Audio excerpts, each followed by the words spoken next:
നമ്മളെ ഇഷ്ടപ്പെടാത്ത കുറേ പേർ നമ്മുടെ ചുറ്റുണ്ടാവും. അല്ലെങ്കിലും എല്ലാവരും നമ്മളെ ഇഷ്ടപ്പെടുക. നമ്മൾ സച്ചിൻ ടെണ്ടുൽക്കറൊക്കെ ഒന്നല്ലല്ലോ. നമ്മളെ ഒഴിഞ്ഞും മറഞ്ഞും ഇരുന്ന് കുറ്റം പറയുന്നവരും ഉണ്ടാകും. അവരെങ്ങനെ കുറ്റം പറയട്ടെന്നേ, ചെയ്ത നേരം പോക്കൊക്കെ അവർക്കും വേണ്ടേ. അപ്പം അതങ്ങോട്ട് വിട്ടേക്കും. പക്ഷേ കുഴപ്പം എന്താണെന്നറിയോ, അവർ പറഞ്ഞത് നമ്മൾ കേൾക്കുമ്പോൾ അതെങ്ങനെ കേൾക്കുന്നു? അതിനായി ചിലരെ നിയോഗിച്ചിട്ടുണ്ട്. അവർ അവിടെ അവരുടെ ആളായി നിന്ന് ആവശ്യത്തിന് പ്രോത്സാഹനവും എക്സ്പ്രഷനും അയ്യോ ആണോ ഞാൻ അറിഞ്ഞില്ല കേട്ടോ എന്നൊക്കെ പറഞ്ഞ് അവിടെ അവരുടെ ഒപ്പം നിന്ന് രസിക്കും. എന്നിട്ട് നമ്മളെ ഒരു വിളിയുണ്ട്, വിളിക്കാൻ പറ്റിയ വിളിക്കും, അല്ലെങ്കിൽ അവർ നമ്മുടെ അടുത്തേക്കൊരു വരവുണ്ട്.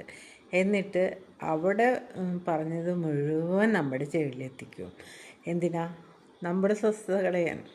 നമ്മുടെ ജീവിതത്തിൽ നിന്ന് ഏറ്റവും ആദ്യം പുറത്താക്കേണ്ടത് ഇത്തരത്തിലുള്ള അഭ്യുദയ കാഴ്ചകളാണ്. അവരോട് പറയുക, അയ്യോ അത്രയൊക്കെ ഇപ്പം നിങ്ങൾ കേട്ടിരുന്നിട്ട് നീ എന്തിനാ എന്നോട് പറയുന്നത്? സഹായമുള്ളപ്പോൾ നിന്നോട് ചോദിക്കാൻ. അവരെ ഒഴിവാക്കി കഴിഞ്ഞാൽ നമ്മുടെ ജീവിതം സ്വസ്ഥം സുഖകരം. അപ്പോൾ എല്ലാവർക്കും നല്ലൊരു ദിവസമാട്ടെ.